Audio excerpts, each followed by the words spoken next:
millions and millions of homes, there's a lot of work to do. So it makes no sense to be fighting over specific areas. And what's great is we're not. Everybody is sort of reflected and figured out where their territories are.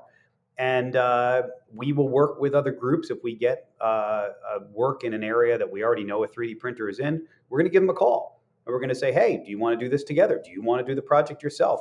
There's more than enough demand out there. And I think having that mentality moving into this and being able to share successes and failures and being honest about it and being open and transparent with how much it costs to do this work. I mean, everybody wants it to be a silver bullet and save so much money in terms of home building, and we believe it will. And it does save a little bit of money today, but it's not the giant cost savings just yet that everybody hopes it will be. So working together, I think we can achieve that.